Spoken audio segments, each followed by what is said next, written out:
If you've been around for a while, then you know how much I care about financial freedom for all. One thing that often gets in the way of that is debt. That's why I'm happy to announce that I've partnered with an amazing organization called Juno. Juno helps you get lower interest rates by using the power of group negotiation. It is a completely free resource that you can use to secure lower interest rates on new and existing student loans. Head to the link in the episode show notes to find out more.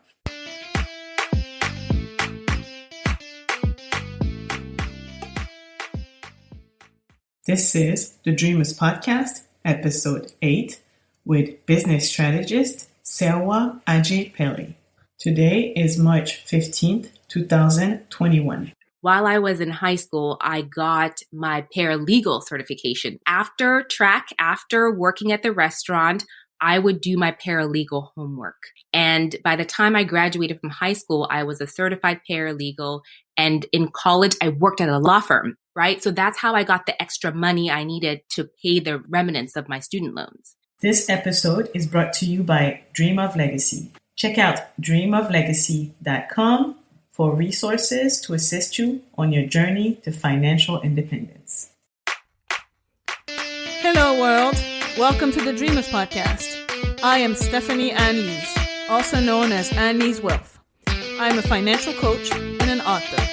I self-published my first book, Dream of Legacy, a guide to help dreamers reach financial independence and build generational wealth. In this podcast, I'll have conversations with experts and thought leaders who dare to follow their dreams. You'll hear about their journey and their money stories. I hope it inspires you, dreamers out there, to live life on your own terms. Come on, dreamers, let's change the world! Welcome to the Dreamers Podcast. I'm your host, Anne-Lyse Wealth, and I am so glad you're here. My guest today is Serwaa Adjei-Pelle. Serwaa is a business strategist and a podcast host. Before becoming an entrepreneur, she was a vice president at Goldman Sachs. Today, she shares stories about the impact that a college professor and corporate politics have had on her entrepreneurial journey. We also talk about money mistakes that she's made and how her parents' transparency about their financial journey prepared her to make sound financial decisions. Serwaa talks about the impact that her mom's entrepreneurial spirit has had on her life, and she shares many tips on what it takes to have a successful online business and the steps that can help you prepare for an entrepreneurial leap of faith, and so much more. Here's Serwaa Adjei-Pelle. Serwaa Adjei-Pelle, welcome to the Dreamers Podcast. Thank you so much for having me, Anne-Lyse. I'm excited to get into it. Oh, it's a pleasure to have you. I know we met a few months ago. I was one of the speakers at a virtual summit you organized around the topic of generational wealth. That's right. I think it was part of like a series. Yeah, so it's a part of a series of workshops or masterclass workshops that we host as a part of my podcast platform. So the first one we did was around generational wealth, because oftentimes that's part of the reason a lot of people are starting businesses is because they want a little bit more control over their finances. So I thought, what better way to marry the idea of generational wealth and entrepreneurship? That's really nice. So what was the vision behind starting these summits, and what are some of the challenges you faced in planning? So from a vision perspective, I think I'd have to take you back to why my podcast platform exists to begin with. So I created the podcast something like 3 months after leaving my 9-to-5 job to start my own consultancy. And when I created the platform or the podcast, my goal was simply to chronicle my journey leaving corporate America and starting my entrepreneurial journey, simply because people were incredulous that I had decided to leave what appeared to them to be me having it made, right? And I figured, let me just share what I'm doing, and maybe that will help them get more comfortable with my decision, right? I'm still in that mindset of caring a lot of what people think. Since then, I've certainly departed from that frame of mind, but that was what I was thinking to begin with. Very quickly, it morphed into a way for me to highlight other women who had gone ahead of me and were already doing this very successfully. And today, that's what the platform is about. Now, the audience I have drawn, they are either in their 9-to-5 contemplating entrepreneurship, or they are new to the business world. So they're looking for information. And my goal with introducing the virtual summits was just to give them another level of resources so that they could further their entrepreneurial journeys, meaning giving them a little bit more information than they would get on a regular podcast episode.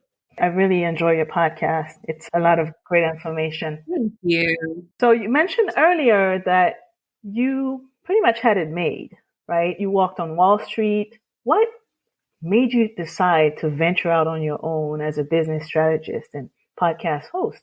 What motivated you to walk away from comfortable professional and I'm sure financial situation to just take a chance? In a nutshell, I would say the answer was twofold. I didn't think I had an entrepreneurial bone in me until I would say the advent of the Silicon Valley boys like Mark Zuckerberg and the Twitter guys and all of that. When you start to see how these unicorns were coming on the scene and creating their own destiny, so to speak, I think it opened my eyes to something.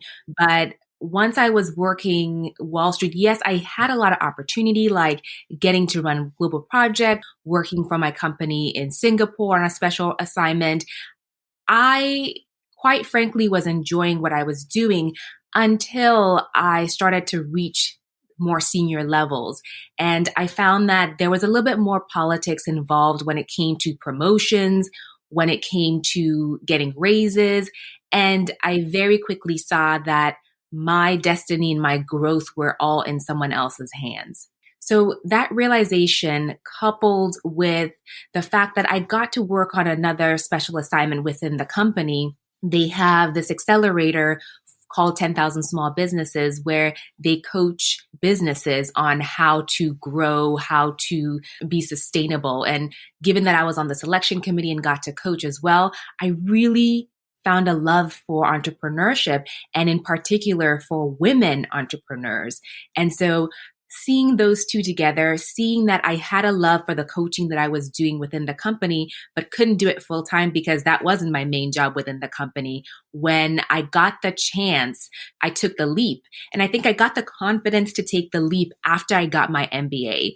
Most people get an MBA and their goal is to level up within the corporate sphere, right? Not everyone is going to go the entrepreneurial route, but while I was at Cornell, I really got plugged into their entrepreneurial infrastructure. One of my professors was an advisor to startups, and after kind of meeting with her on campus, a few times, she was able to give me the courage I needed because she thought, you could do this. Your babies are young. If it doesn't work out for some reason, you can always go back, right? So I would say all of that together came about into a perfect storm of me deciding to leave my job.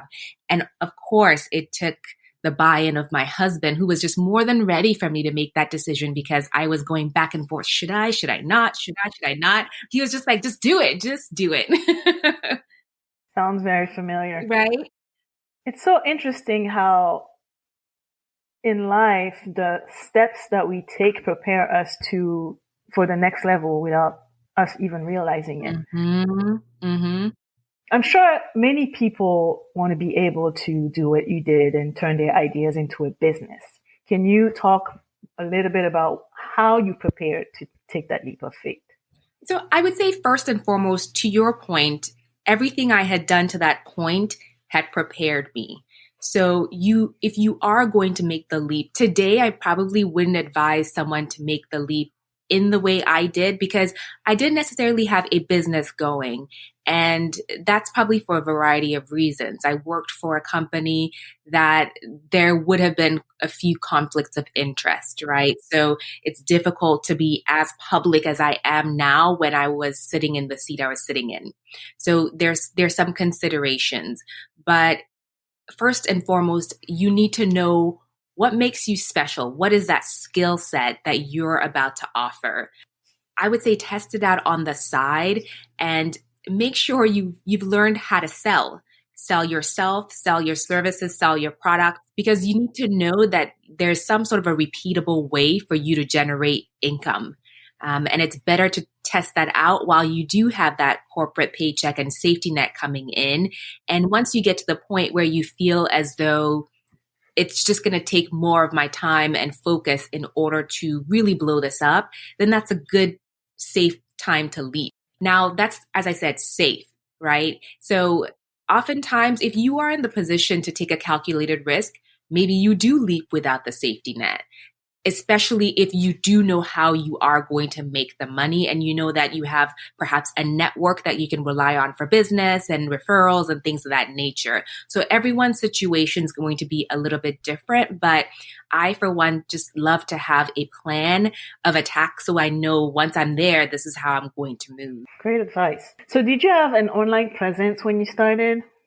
Absolutely none. Remember, I said I had been in a role where being that public perhaps may have been frowned on. There were people who had side hustles. You would have to declare it, right? You would have to go through a compliance process in order to get approval for your manager to do your side hustle, right?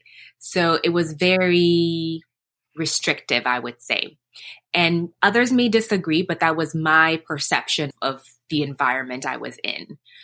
So what kind of advice would you give to someone who wanted to start an online business today? What are the key things they can do to get started? So to your question about having an online presence, I would say start having an online presence before you are ready to sell anything, because the online space is still one where people are unsure of whether or not to trust you, because in the age of getting catfished, people don't always know who's on the other end of their transaction. So you need to take the time, spend the time cultivating relationships and engendering trust with the people that you hope one day will become your clients and customers. So that's number one. I tell people to start before you start, and the thing you are starting is putting yourself out there and letting people know who you are. When I say put yourself out there, I really mean put your expertise out there. Remember, I said before you take the leap, you need to know exactly what it is you are going to be selling, right? At least you don't necessarily need to have the package fully formatted, but know this is an idea of my skill set that I want to market. So start sharing that expertise. Start letting people know, hey, this is the kind of transformation I can bring to your life, to your business, to whatever it is you're trying to impact. Start going on podcasts. Start doing some sort of a circuit where you go on other people's platforms, do Instagram lives or LinkedIn lives with them in order to get the word out there that you are open for business and for service. So that's number one. I mean, building a business in itself, my goodness, we could talk about that quite a bit. But I would say to begin with, just make sure that you are visible. People understand what you're available for. And if you do get to the point where you're ready to at least take on some clients, perhaps you even take on some clients for free or on trade, because the reason that's important is social capital is something that people look for. Social proof, rather, is something people look for. So think about the age of Amazon. When you go on Amazon, you're looking at all the reviews. For me, I filter by star. I'm looking at the 1-star reviews. I'm looking at the 3-star reviews. I want to see what the deal is. So people are going to do similar due diligence on you. So if you've done some work for free and you have results and testimonials to share, people will get a little bit more comfortable with you asking them to put together or put out like a 5 or 6 figure contract for them. So it's baby steps, but you can do it if you do it in the right way. I really like what you said about you might have to work for free in the beginning. Oftentimes people don't realize that opportunity is not necessarily attached to a paycheck. Mm-hmm. They just want the money and they want it right now. So I'm glad you highlighted that. Yeah.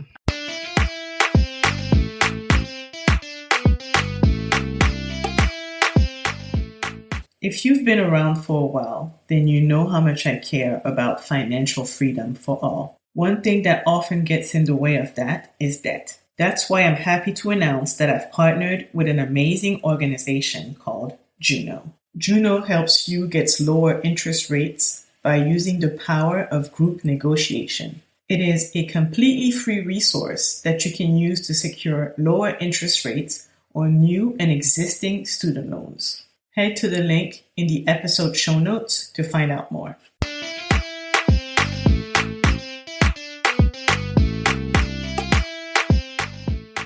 Sunday, Skincare Day, is one of the ways I keep my sanity in these crazy times. Gemino is an all-natural, Black-owned skincare brand carefully handcrafted by parents who could not find the proper care solutions to address their family skin problems. All Gemino products are made of organic and high-quality ingredients, meticulously chosen to give your skin the smooth results and the glow it deserves.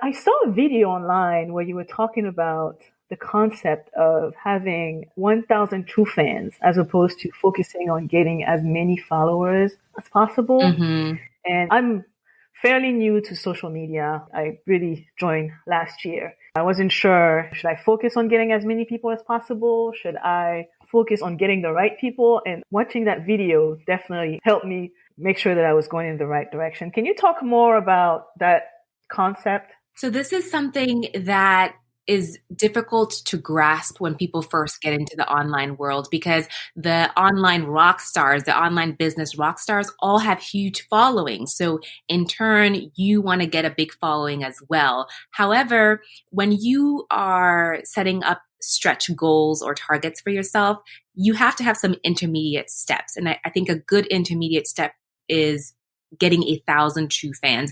And what that means is, as you said, Anne-Lyse, 1,000 of the right kind of people. So you want to make sure that you're putting out content that draws in people who are looking for that specific advice or resource. And as you draw them in, you know that you have a pool of people that are looking for exactly what you have to offer. So when it comes time for you to make the ask of them to buy your service or product, you know that they are primed, they are warm, and they're open to the offers that you have to offer. And in order to get people to be true fans of yours, I think it's a give and take, right? First, you, as I said, give the quick wins that they are looking for via the information that you've shared. But next, you have to think about the online space as you would any real life situation. When someone first follows you, send them a DM and thank them for following you and get a good sense of what they're looking for from you. Why are they following you? Because something about you attracted them. So start the conversation. If they look at your stories, go back to them and say, hey, I noticed that you answered my poll or whatever the case may be. Can I get more information? Or have a conversation. Don't look at them as just a number on your social media account.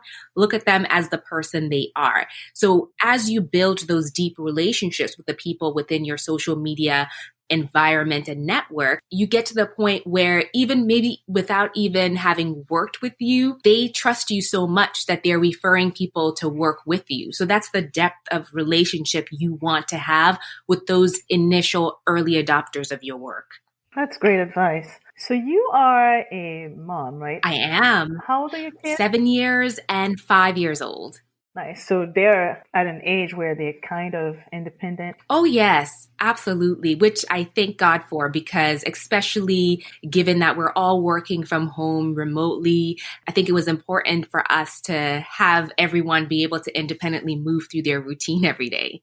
So would you say that your entrepreneurial journey has affected them in any way? Ooh, let me tell you the one thing I was very, very focused on, at least within the corporate space. I was very focused on growing my career to a point where I could dictate my own hours so that my kids wouldn't be impacted by my work schedule. And then ultimately, I went off that path. Now, as an entrepreneur, I feel as though one of the early struggles I had was creating structure and boundaries around my work routine and my life routine because they start to blur because I work from home. Now the kids are also home and there's a temptation just to keep working all the time. So there are times where I have to catch myself and keep to my goal of knocking off work by 5 p.m., right? Because if I don't do that for some reason, or there's a week where I've just been immensely busy, the kids start to crave my attention. And then I start to remember the fact that this is what I didn't want within the corporate space. And now that I do have control over that, I want to overextend myself to my kids so that they feel like they have as much access to me as they need. My kids are very independent, but when they start to get needy, I know it's because they have not had enough of me. I can definitely relate. It's still a challenge for me, but I'm really trying to be mindful of that. As you said, one of the main reasons behind choosing an entrepreneurial path for me was so I could be more in control of my schedule. I really have to be mindful of spending time with family and not always letting work overlap. Yeah. I mean, because especially when you start, a lot of us work alone and there is no one else to delegate to. And there's so much to get done in order to get your business off the ground. So you could literally work 20 hours a day if you wanted to and survive on just a little bit of sleep. But that's just not the sustainable lifestyle I want to build for myself. So you kind of have to build that muscle memory now and limit yourself to a certain number of work hours. And I think that also goes to once you're working, if you're service-based, once you're working with clients, also building the boundaries around that so you're not getting 2 a.m. messages from people. And quite frankly, even if you do receive them, letting your clients know that there won't be a response until your business hours. So it takes time to build in that structure around your work and life balance once you are a business owner. Tell us about the type of financial education you receive as a child or as a young adult. Is there any early memory that you can share related to money? I think my earliest recollection of the value of money was when I was maybe 10 years old. My parents had gotten us into a private school. At the time, we were living in Swaziland in Southern Africa. They had gotten us into a private school. And I remember we had taken this entrance exam. My older sister and I had both passed, but they only had enough money to send my older sister the first year. So I'm like, well, what does this mean? You only have enough money for one of us to go. And then you kind of start to get even more ambitious because you also want to go to the school. At least I was. So I remember my mom would send a French tutor to the house to tutor my older sister because of this new school. And I would hide underneath the table before the instructor would come, because that's where they would work. So I too can get the French lesson. And then I would pop out during quiz time and be answering the questions and get into trouble. But that was my first recollection of the value of money. Of course, the next year I got to go as well. And looking back, the king's daughter went to the school. Foreign diplomats sent their kids to the school. My family, we're not royalty. My parents weren't diplomats. Okay. So think about the sacrifice my mom had to make in order to get her kids into that school. And then I also remember my mom had side hustles. Like, I don't know where this woman came up with these side hustles because she was an accounting teacher at that time in my life. She has reinvented herself many times over since then, but she would sell eggs at church. I remember she would take like crates of like the sheets, I think had 30 eggs in them. So people would place their orders at church and my mom would bring crates of eggs to them because she had a hookup at a farm. She also would like sell, I don't know if you're familiar with like the GL copper kind of gold jewelry we have in West Africa, at least. Yes, so she would get people to ship that to her where we were, and she would sell that to the ladies at church. And that was like her side hustle money. And quite frankly, I think that's the fund she used to scrimp together for our education. So I started to see the value of money, but also the value of having multiple streams of income from her. She never sat us down and talked to us about it, but I'm one that learns by seeing, and she taught us by being. Now, later on, when we moved to the States, clearly different ball game. And my parents were so much more transparent with us because it was a different place. When you live in an African country, most people have maids, most people have a driver, most people have a gardener, right? They let us know that's not going to be your life anymore. You need to learn how to do your own dishes, lay your own bed, all of that. But then also it was, this month, kids, we are in the red and we are having to use credit cards to pay our rent. They were extremely transparent with us. This is when I was about 12 years old, 12, 13. And so they let us know what our financial situation was, because then it also helped us kids manage our expectations as you're asking for things. And you also learn the value of ingenuity. I'll share just this last story with you, because one morning we were living in an apartment building. My dad came downstairs because I was a very early riser. I would get ready for school. He came downstairs to find me doing my hair in the kitchen. And the way I was doing my hair is I had cut a can of Pepsi in two, and I had heated it on the open coil of the stove, and I was using that to curl my bangs because I didn't want to ask my parents for a curling iron. All the girls in school had bangs. I cut bangs for myself, but I did not have a curling iron, and that's how I was curling my hair. So my dad is a quiet man, so he goes upstairs and tells my mom, "Go see what your daughter's doing." How did you come up with that idea? Ingenuity, right? I didn't have. So this is me living in the US, okay? I didn't have. And so if I wanted to keep up with the Joneses, this is how I was going to do it. So really that was my upbringing. That's kind of the background I've come up in. And so if I want it, I have to figure out a way to get it. I really like what you said about your parents. Mm-hmm. I think sometimes parents kind of shy away from sharing their financial struggles or even just what's going on with their finances with their kids, and it's actually to the children's disadvantage. Oh yeah. Yeah. How did you think that affected you? Very positively. I'll tell you one major way that trips people up when they reach college. So as a 14-year-old, I got my first bank account and my first credit card. I remember my dad taking me to Wells Fargo Bank as a 14-year-old. And I had that because I decided to get a side job. I was working at a restaurant. I think that's the oldest you can legally work in the US. Yeah, I think it's 14. Mm-hmm. Yep. So I'd gotten a job because I am so independent in that way that I didn't want to have to ask for the curling iron or use a Pepsi can any longer. So I got a job, and I remember I was running track, and I would go to school after or go to work after running track and then come home and do my homework. But I had a bank account and there was money in it. And when I turned 16, I was able to purchase my own car. And I remember my father co-signed it. I remember him taking me to get the car, but I made the payments. So that's kind of how I've always been. I've been independent. I've been shown the way by my parents. They are extremely hard workers, and they showed me what was possible. But they also taught me the value of money and gave me the opportunity. But to my point about how it helped me later on is by the time I got to college, a lot of people get caught up in debt in college because you know those people that wait there with t-shirts and pizza in exchange for you. Credit card. Yeah, those people.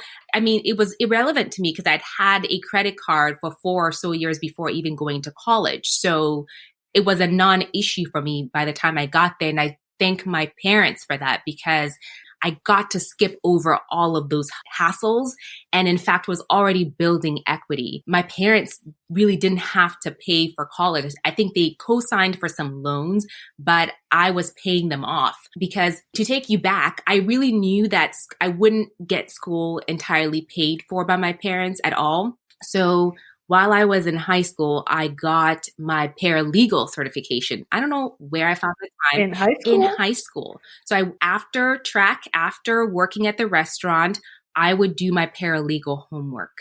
And by the time I graduated from high school, I was a certified paralegal. And in college, I worked at a law firm, right? So that's how I got the extra money I needed to pay the remnants of my student loans. In addition to being an RA, I was also working at a law firm, which gave me an amazing experience because I thought I wanted to be a lawyer. It's another story, but experiencing that taught me I did not want to go to law school.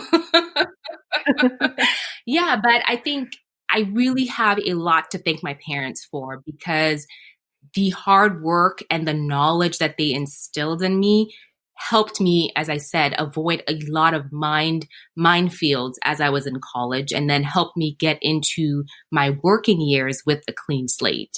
So speaking of your parents, how did they feel when you told them that you were leaving your job to start this entrepreneurial thing? Well, they didn't understand it because they didn't know anything about the online space. They probably still barely know what I do. My mom, every so often, is like, what do I tell people again? What do I tell people you do?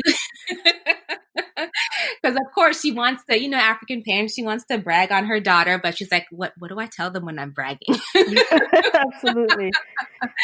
So they didn't quite understand it. And in fact, I didn't share it with them right away because I just wanted to figure out, how do I break it to them? Grown woman with kids and a husband. I'm trying to figure out, how do I break this news to my parents?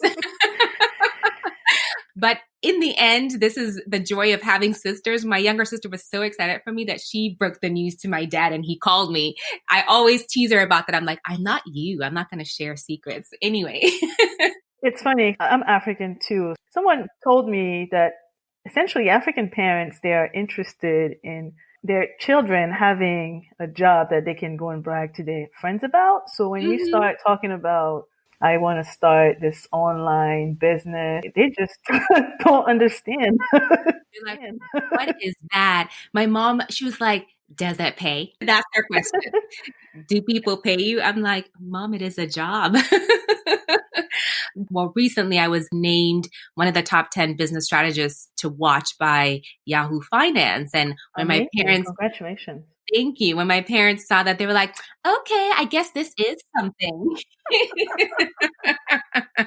You mentioned earlier that you are pretty much prepared in terms of financial literacy, or at least not making the common mistakes that most people would make when they go to college when it comes to credit cards and consumer debt. But is there maybe one financial mistake that you can share with us?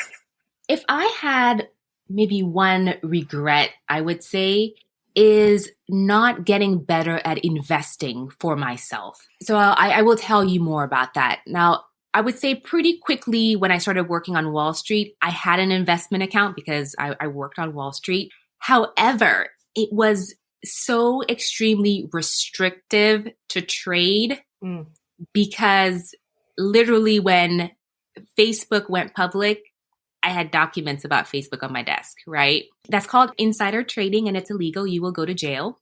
So you cannot participate.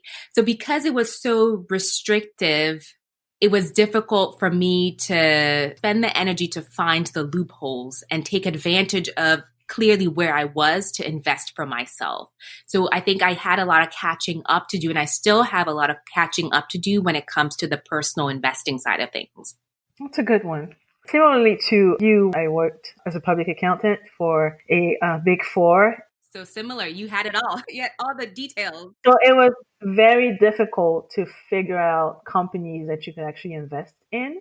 I would just do like the company mutual funds or index funds and not even venture out for that period of time. So I can definitely relate. Yeah.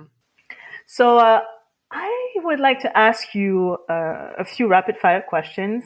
Of course. A book that changed your perspective on life? Ooh, I would say The Big Leap. It reframed what it meant to grow and be ambitious for me. I think prior to reading that book, I had seen it as a very linear journey, but seeing what that book had to say showed me that there were different ways to approach success and growth in life. Wow. One thing about money you wish you could tell your younger self. Money isn't something to be handed to you in a paycheck. You can certainly make your own, and the limit to that is your money mindset.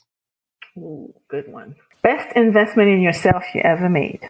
Oh, this is very cliche, but my Cornell MBA. It cost a pretty penny, but man, did I make some amazing relationships. And did I learn a lot from not only just the coursework, but from the people that I got to spend so much time with. Fill in the blanks in 3 words or less. Money to me is... Money to me is freedom to live life. What do you want your legacy to be? Ultimately, I want my legacy to be one of having helped others to live a better life in whatever way, shape, or form. It doesn't necessarily have to be about business. It could be that I taught someone how to live a life filled with joy, or I taught someone how to borrow something from Tiffany Dufu, how to drop the ball so that they feel like they are enough in their motherhood, that they don't have to be all things to everyone in their lives. Serwaa, thank you so much for coming on the Dreamers Podcast and sharing your amazing tips with our listeners. Please tell our dreamers where they can find you. Absolutely. Thank you so much for allowing me to talk your ear off and your listeners' ears off, because I told you I can do it.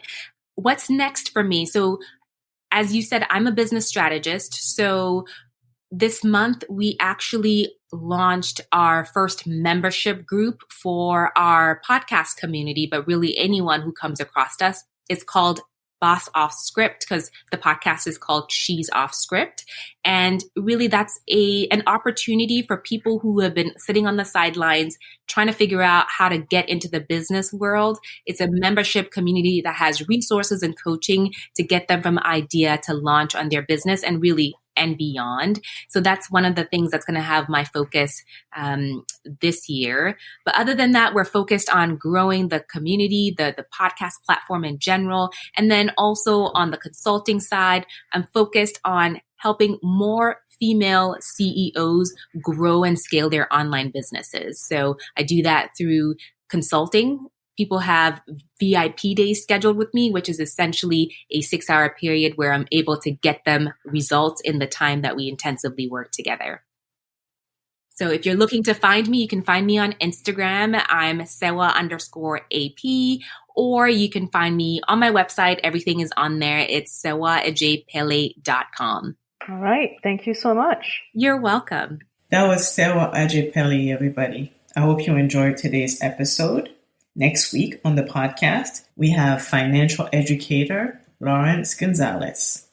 The following week, I'll have a special guest. If you enjoyed today's episode, here's what you can do to support me and help more dreamers discover the podcast. Leave a review on Apple Podcasts or wherever you listen to podcasts. I read every single review, and I'll select one review to read on the podcast every month. Subscribe to the podcast so you never miss an episode. Share the podcast with your family, friends, and coworkers. And if you really enjoyed today's episode, tag me on Instagram at thedreamers.podcast and let me know what you liked about it. All right. I will see you here next Monday for another episode of the Dreamers Podcast. Okay, dreamers, time to build this legacy. This podcast is for general information purposes only. It is not intended to provide any tax, legal, financial planning, insurance, accounting, investment, or any other kind of professional advice or services. Please consult with an appropriate tax, financial, or legal professional to receive appropriate advice based on your situation.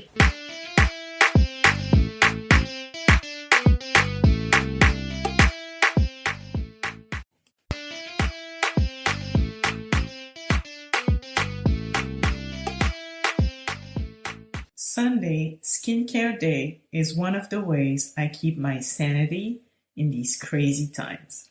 Gemino is an all-natural, Black-owned skincare brand carefully handcrafted by parents who could not find the proper care solutions to address their family skin problems.